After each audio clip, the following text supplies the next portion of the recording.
As a team, we're very conscious of the historical nature of this moment. It's 200 years since our congregation was founded in Belgium, along with 3 other congregations, by Canon Constant William van Crombrugge.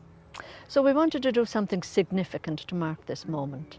And it seemed to us good to bring the younger members of the congregation to touch those spiritual roots in Belgium, to meet the older sisters, and to recognise that this is a moment of transition, a threshold moment, and maybe even a refounding moment, where we commission them to take the charism into the future.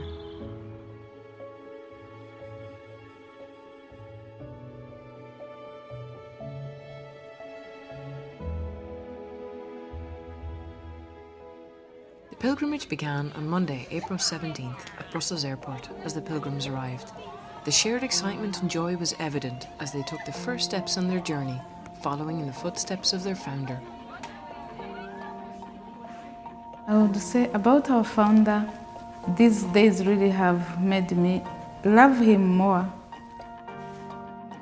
L'action de grâce, la joie et la vie.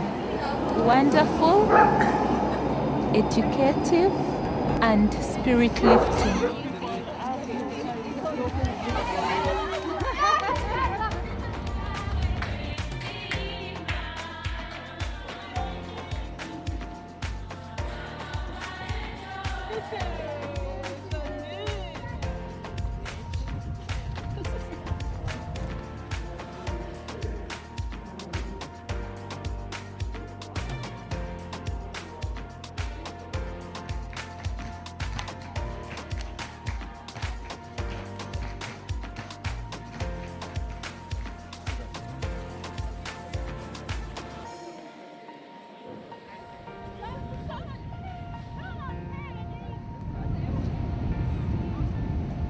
Were asked to organize a pilgrimage on the footsteps of the founder.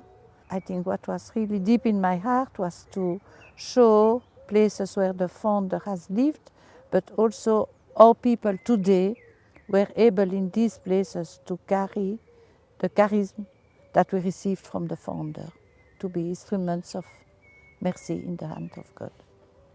Tuesday morning began with an introduction to the founder, to his spirituality and the history of the congregations from Agnès and Robert, and it gave the pilgrims an idea of where they would be visiting in the days ahead. Vous habituez à d'autres façons de penser, d'autres façons d'agir, d'autres façons même pour un État de gouverner.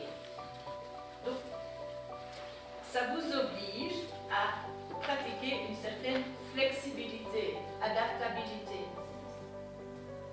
D'après les écrits du fondateur, on peut penser qu'il avait l'intention de faire, en tous les cas de notre congrégation, une congrégation internationale. Ses parents, donc lui-même avait étudié en France. The first step on the pilgrimage was to visit the Founders Chapel in Grumont, which remains a place of pilgrimage and prayer for tourists and locals alike today. There they were welcomed by Father Francois, guardian of the chapel.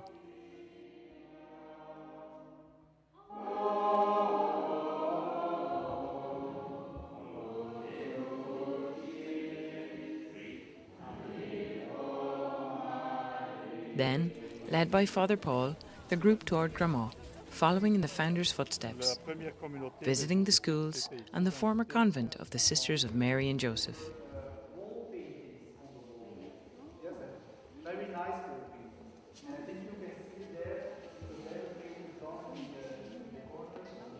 Father Jacob, the Superior General of the Josephites, then celebrated Mass with the group beside the founder's tomb, after giving the group a chance to visit a museum which held some of the founder's personal belongings, his chasubles, his chalices and his Bible, all proudly displayed.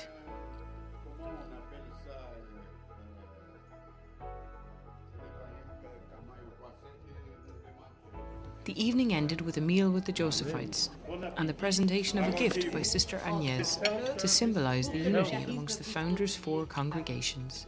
Alors, je vais remettre ça au Père François, qui est de la communauté d'ici. Bon, je dois dire que je suis très content de voir toutes ces jeunes sœurs de différents pays africains pour la congrégation des Dames de Marie, c'est vraiment un bon signe, un très bon signe que l'avenir est assuré. C'est encourageant pour les sœurs qui ont préparé ça et qui voient le fruit de leur travail à travers ces jeunes sœurs.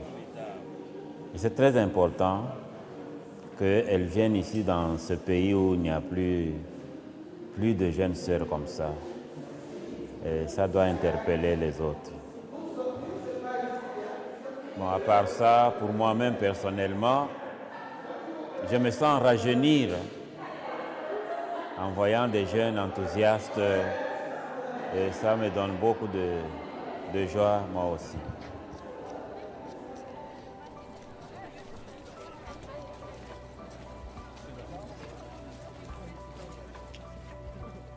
On Wednesday, the group travelled to Aalst, where, in 1814, the founder had been appointed principal of the college, close to the home of Colette de Brand. Colette played an integral role in the early years of the first community in Aalst, helping to bring education and craft skills to the poor. Although today's DMJ community in Aalst is small, the legacy of education in the town still remains and is close to the church where the founder prayed. Joined by an informative Sister Miriam, the group visited the church and schools, while Sisters Emma and Marie Antoinette awaited the group at a local restaurant. I am one of the 3 sisters, daughters of Mary and Joseph, who are left here in Aalst. When I entered into the congregation 53 years ago, there were about here 40 sisters. And now, of course, times have changed. There are more sisters in Africa than there are now in Europe. But that's the way the Spirit works. And you can't know what it's going to do, where it's going to do, but the Spirit is going to continue the work in its way, not the way we think it will go. And it's fine, just as that. In the afternoon, the group visited the Sisters of Mary and Joseph and Sister Yvonne of the DMJ in Erpenmere, where they were greeted with much joy. After a short talk about the sisters in Erpenmere and the surrounds, the group then shared Mass with the sisters and a meal thereafter. What was good is that Father Paul was the main celebrant, but all the Josephites were around him. The intentions or the readings was in different languages so that each one would feel at home and each one would feel included. It was a joy for the sisters to hear the songs. Everyone was happy. And the sisters, they were there, were their guests, and they made us feel at home. We share the same history, and there I could feel it.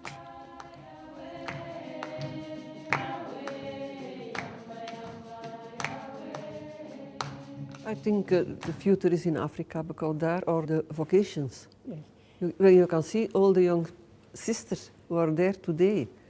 My wish for the future is that the young sisters became as happy as we are in this congregation, and that the congregation still exists for many years in Africa, I suppose, but that they can live of the same inspiration of the founder and of the gospel, because that is the most important.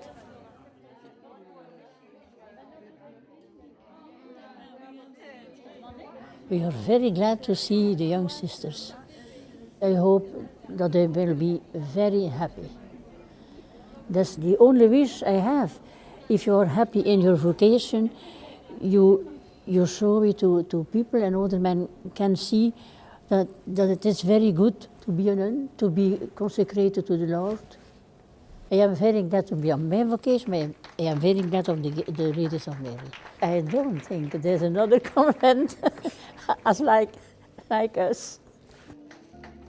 It has the words strength in unity. That is what I feel as we gather this evening.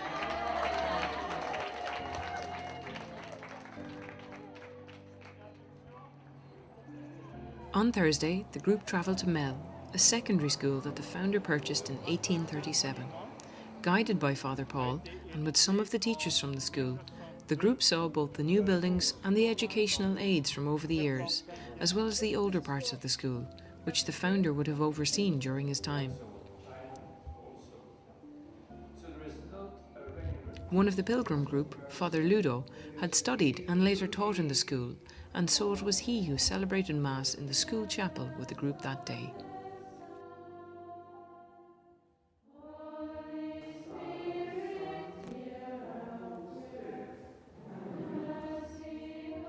After leaving Mel, the group journeyed to Ghent to see the cathedral of which the founder had been a canon. Then, as now, the cathedral was a place of worship and prayer, and today it remains almost the same as it was during the founder's time.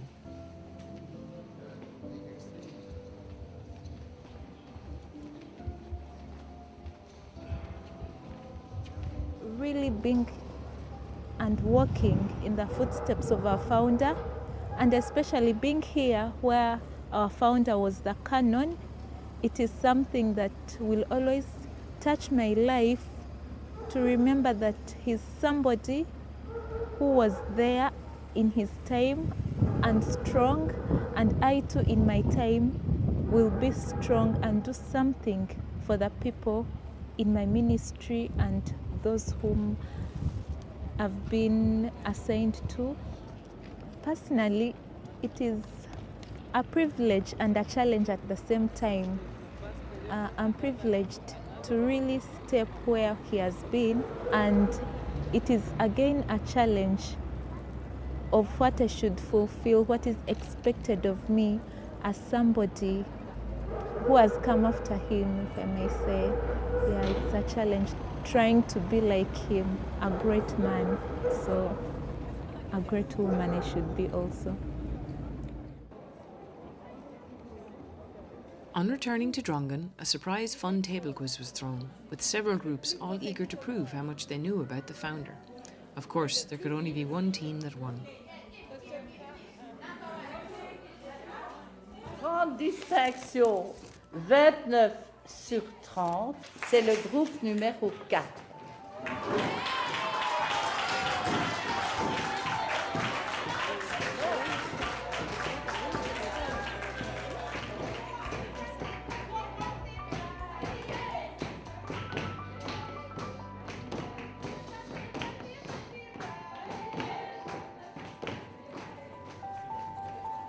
On Friday, the group visited Moucron, a school founded by the DMJ, who were then known as the Dames de Marie.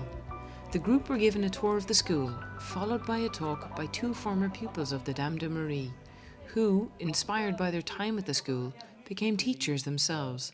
They spoke of the historical aspects of the school and its surrounds, as well as giving personal witness to what it meant to study and then work with the DMJs.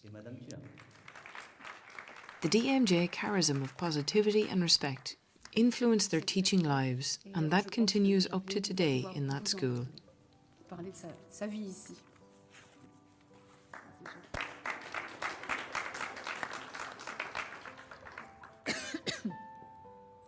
Eh bien, bonjour à tous. Un texte latin avec un texte français, un film qui venait de sortir, mais c'était formidable. Some places our sisters are no longer there, but still the spirit he put in them, he taught them, they are still going with it, and it is really very touching.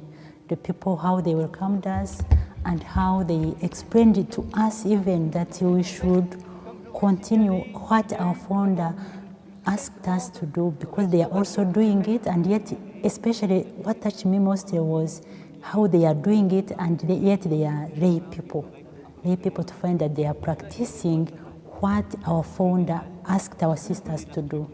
So it has been wonderful for me really to see all these places and to meet those people and to share with them that spirit of what they learned through our sisters.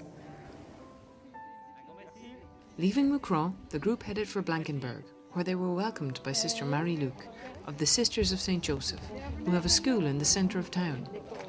Students there are taught not only academic subjects, but important life and trade skills too. The group were well received and shown around the school as if it was one of their own. Ça date de l'année 83. Joy was around, and even the students who would meet us, it was all greetings as if they knew us, that we were at home. We were at home.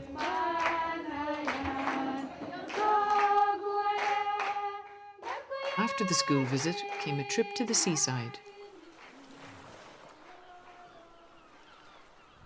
Most of us have never seen the sea, so it was a great joy to see the sea. And the group enjoyed seeing the waves coming and running in and running in the water, and people didn't want to leave again the sea. They would say, another minute, 1 minute. Can I stay 1 minute to get the other wave come? So it was a great joy. It was nice. I enjoyed it. Seeing the water coming, going, and seeing the nature of God, what God created. I was very happy and I enjoyed it.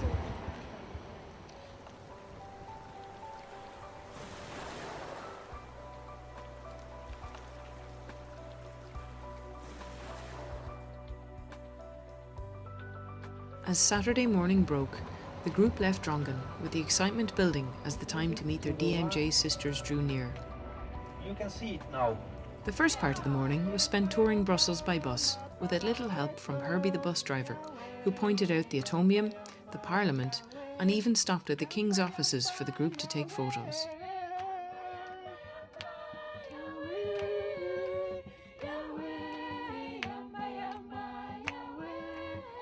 The group stopped at the Colonne de Congrès, where the name of the founder is engraved because of his involvement in the first parliament of the new country.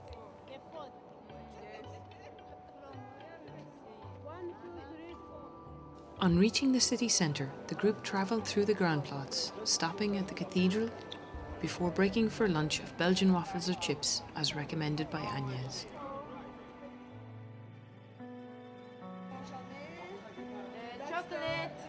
After leaving the city, the group travelled to Uccle, home of the school Notre-Dame-des-Champs, where they were met by the school's headmistress and Marie-Jeanne, a long-standing friend of the DMJ. Then, the pilgrims were warmly welcomed by their DMJ sisters at Loreto. A moment of prayer, dance and exchange marked the meeting of the two generations. We arrived at the same time as our sister Janine. She could not believe, and no one could believe, that this moment had arrived. That was the day which had been awaited for or wished for our young sisters to meet our old sisters, to share and know where we come from, and then for us who are still young, know where we should go. What was important for them is to know that there is life continuing, and there is a new life. Whatever they did is not stopping there.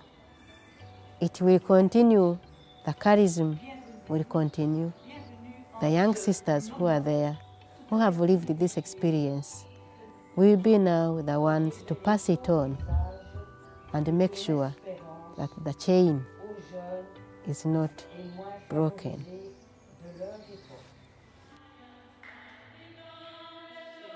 Maintenant, je suis depuis 1 an et demi seulement ici en Belgique. C'est comme ça que je les connais encore toutes. Je suis très contente de les avoir rencontrées. C'était une joie pour moi de les voir aussi vivantes, enthousiastes, intéressées par la fondation, par le fondateur, et de voir ce qu'elles ont pu encore apprendre par ici, en rencontrant nos sœurs. Le chanoine Constant Guillaume welcome. To see these young people coming to share the same spirit and to meet the history of the congregation at the root of the congregation. It was marvelous. Yes. Ah, c'est très bien de rencontrer tout le monde. C'est une bonne occasion. Parce que voir des photos, c'est pas la même chose qu'alors parler aux gens. Maintenant, ça me dira autre chose d'aimer et vous parler. Et puis j'ai pu terminer ce matin encore ce travail sur les lacs de l'Afrique. Et comme ça, c'est un travail, une documentation pour dans les écoles et connaître un peu l'histoire de son pays, quoi. L'histoire géographique de son pays. Ah, ben, la relève, elle est là, vous êtes là. Après ça, il faut laisser voir et s'adapter pour voir. Mais il faut être prêt quand la chance passe, il faut la prendre. Elle ne revient pas une deuxième fois. For us, it was very important to meet the young sisters because sometimes when we are only Belgian sisters or sisters from the Belgian region together, our messages are not always hope-giving. Now seeing our young sisters, we know if maybe in one country we are dying, in another country or in another continent, a lot of young sisters are hope-giving. And it was very important for us to see that and to hear it.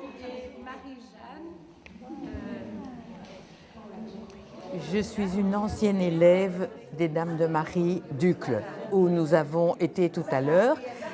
J'ai été économe de l'école et depuis ma retraite, en 98, les Dames de Marie m'ont demandé de les aider à faire les comptes et je fais partie de l'équipe de gestion avec Agnès et Marie-Thérèse, etc. Et je voudrais encore ajouter que je suis très proche des Dames de Marie parce que j'ai vécu 3 ans au Brésil avec les Dames de Marie, avec Marie-Josée, Margaret et Cécile. Pendant 3 ans, de 66 à 69, nous avons partagé la vie religieuse et laïque dans la même communauté. J'ai été heureuse, je suis laïque, et j'ai été heureuse de rencontrer les Dames de Marie. Ça m'a guidée toute ma vie, parce qu'à Uccle, je suis là depuis 1959, et je trouve que c'est une congrégation qui a une ouverture beaucoup plus grande que d'autres que je fréquente. Et ça, vraiment, je trouve que pour moi, ça a guidé ma vie. J'ai fait partie de tas de mouvements grâce aux Dames de Marie. J'ai fait beaucoup de voyages avec les sœurs. Et pour moi, donner un coup de main comme je fais maintenant, c'est à des amis, c'est pas du travail pour moi. C'est la rencontre avec des gens qu'on aime. I was very, very happy to meet many sisters that I was hearing them when I was still in Africa, but really when I met them and they were very happy to see us as the young generation, and they promised us their prayers and we also promised that we shall pray for them. That touched me so much in this week.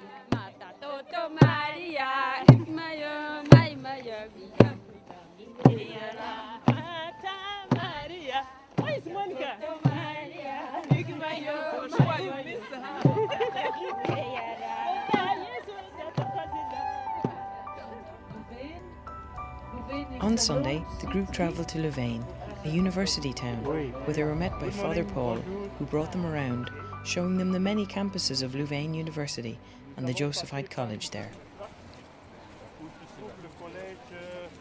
The group then visited the tomb of Father Damien, who gave his life working with lepers in Malachi. The founder often spoke of being with the people, and Father Damien gave his life being with the people for whom nobody else would care. Inside the crypt, after a few minutes of prayer, the group broke into song in memory of Father Damien.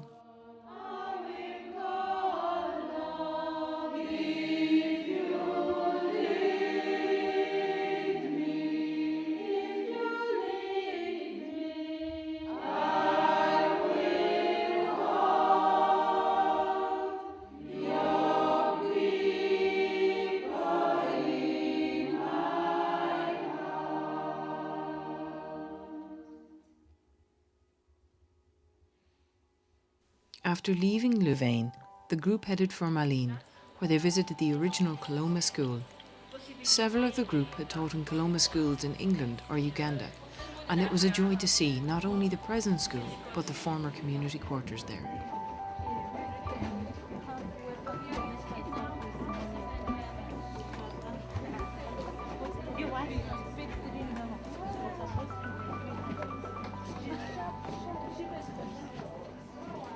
This week has been for me been marvelous. I only regret that I had to wait until my retirement to have the opportunity.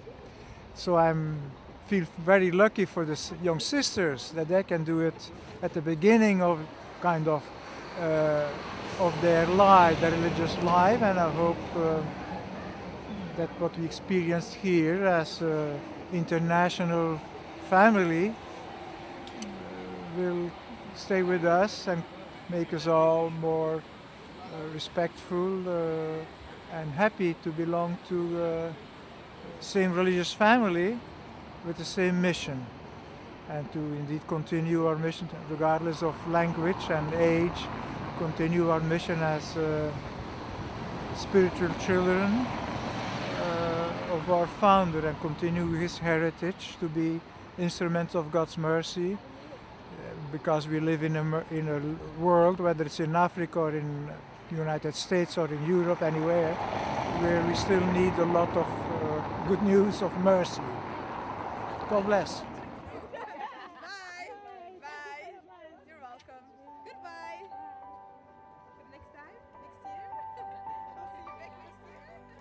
Monday morning saw the last day of the pilgrimage begin, with the group walking through Bruges, guided by Sister Marie-Luc, as they visited the historic old town.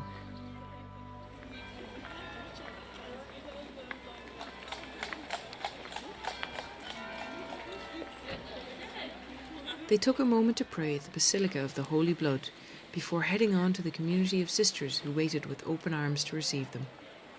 Some of the sisters had worked in Congo, so it was a delight for them to meet those of the pilgrim group who were from there.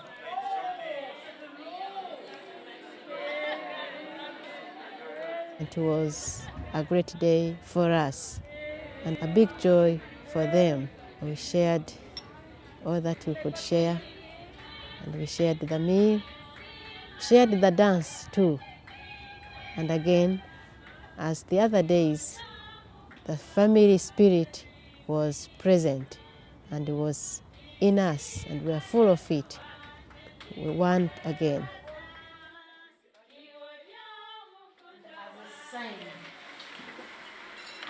Of being family members, we journey together in unity, in love, and togetherness. Thank you. We are now welcoming and happy to welcome the sisters, the Dames de Marie, the sisters of Saint Joseph. And I think we are very happy because even if it is in another country, we are very happy to continue the congregation. After lunch, the pilgrims had Mass with the elderly sisters of St. Joseph. A joyful celebration with the old sisters.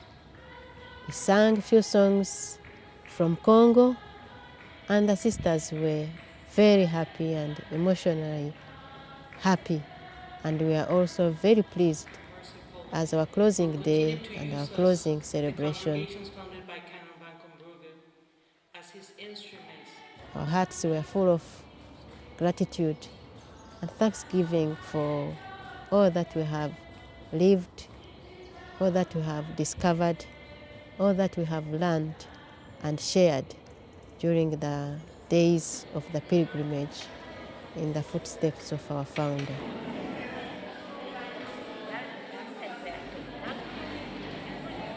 For me, it was not only walking in the footsteps, but walking with our founder. I found this a very touching, a very educative, a very encouraging experience. One of the sisters, I remember she said a prayer in thanksgiving for us, and she said, a blessing for us. And she said, God, bless these whom you have called. For me, the prayer moment also remained in my heart. Yes, and I thank God that this experience has been given to us. And I thank really all the people who were involved. It gives me the courage and the spirit that we can move, that we can work, that we can go ahead and carry on the spirituality of our founder.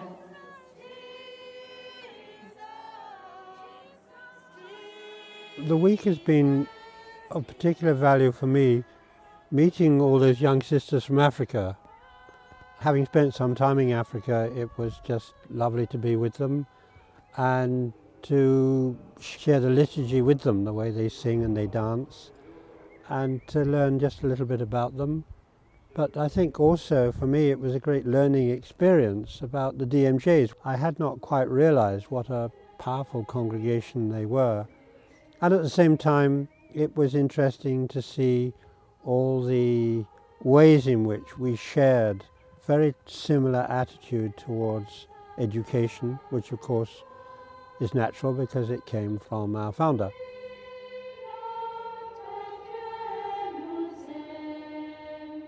One of the things that I have so far experienced is a real life-giving hope by seeing and getting to be one of the sisters with all the new generation of sisters from Africa. And so it has been a real gift.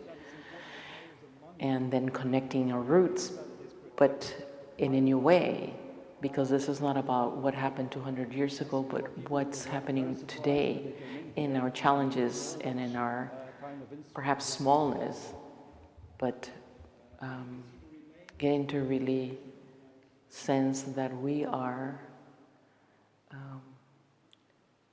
very full of life and energy and looking into the future.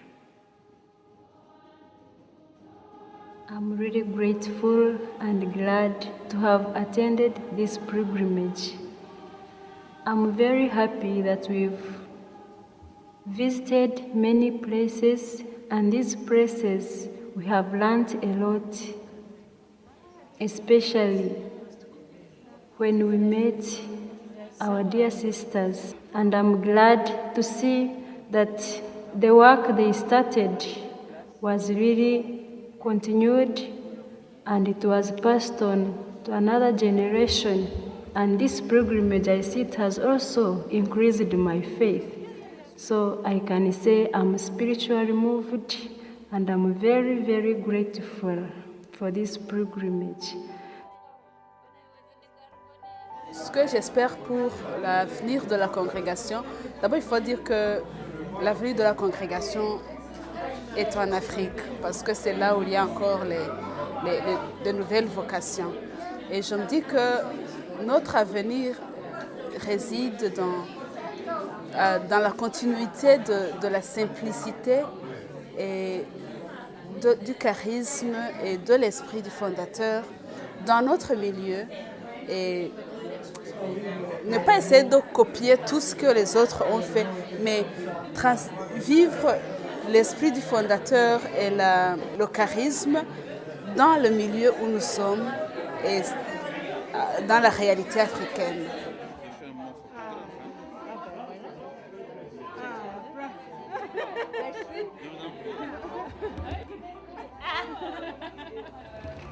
I am so grateful to see where our congregation started from and to see the women who laid the foundation, who had been carrying on the congregation up to this time, passing it to us. It's a challenge to me and a task to fulfill. Having seen them at their holy age, having worked tirelessly for the congregation, I am encouraged, honestly, having a mind of being courageous like them, to do the best I can during my time, my years of youth, so as to pass this charism to the next generations, the young sisters who will be coming after me and after others. I pray that the Lord may give me the zeal and the strength and the will to carry on in faith in Him, following what our founder has asked us. Despite of challenges, I ask for His grace to leave the charism as instruments of mercy and compassion in the hands of God. Thank you. I think at the end of this week, I'm going away with more hope for our future. I am going away with more pride about the congregation. I have seen that we come from far and we come from deep roots, and that the responsibility is in our hands now to carry on the activities started by the sisters who have gone before us and the spirituality given to us by our founder. For me, I think it was like being there at the foundation day. And I felt like the founder was present, seeing us around.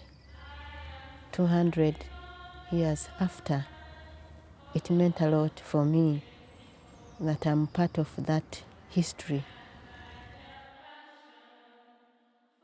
To me, it is very important that we know and that we keep in mind that whether we are far or near, we are a part of this great history.